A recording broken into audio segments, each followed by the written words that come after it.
Les personnes qui achètent des calendriers de l'Avent se divisent en deux catégories. D'un côté, les premières qui les achètent à la fin du mois de novembre, et les ouvrent case par case, jour après jour comme le veut la tradition. Et d'un autre côté se trouvent les personnes qui en achètent une demi-douzaine le 23 décembre pour se les envoyer d'un coup. Moi, je fais plutôt partie de la deuxième catégorie. Alors voici le calendrier de l'Avent à s'envoyer d'un seul coup.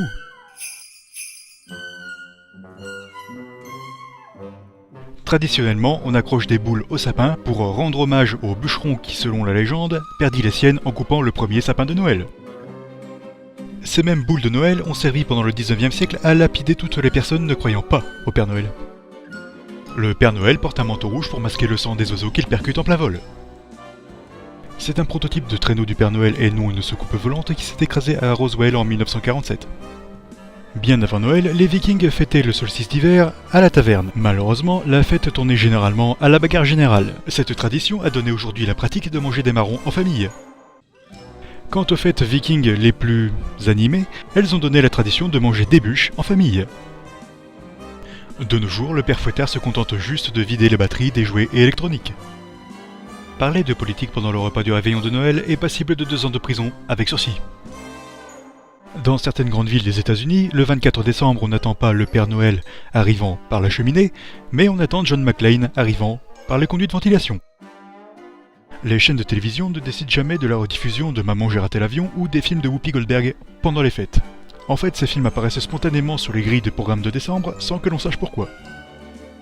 Le lutin Bernard des ateliers du Père Noël fut désigné employé de l'année plusieurs années de suite de 2003 à 2007. Et tout le monde s'en fout complètement. En 1939 en Allemagne, la DCA attaquait tous les engins aériens passant au-dessus du territoire. Les enfants ne pouvaient plus recevoir de cadeaux et le Père Noël dut ruser. Il fit passer les lutins par les égouts et tous les enfants purent recevoir leurs cadeaux. Même le petit Adolphe reçut la petite voiture qu'il réclamait tellement. Le Père Noël possède bel et bien une liste des enfants sages. Malheureusement, comme vous avez pu le voir au point précédent, elle n'est pas mise à jour très souvent. Rien. Non, rien du tout. Parfois ça arrive, on prend le calendrier de l'Avent, la case s'ouvre plus facilement que d'habitude et on s'aperçoit que quelqu'un a déjà boulotté le chocolat qui était à l'intérieur. Le Père Noël a officiellement 9 reines. Tornade, Danseur, Fringant, Furie, Éclair, Tonnerre, Cupidon, Comète et Rudolph. Mais il existe aussi un 10e reine appelée Tocard qui reste à l'arrière du traîneau et sert de roue de secours. Le calendrier de l'Avent fut inventé par la faucheuse. Il était donné à une personne qui pouvait alors décompter les jours qui lui restaient à vivre. Il reçut un accueil très mitigé. Tu as été très vilain cette année. Raconte tout au père Fouettard. Son fouet et ses gros poulets de charbon n'attendent que toi.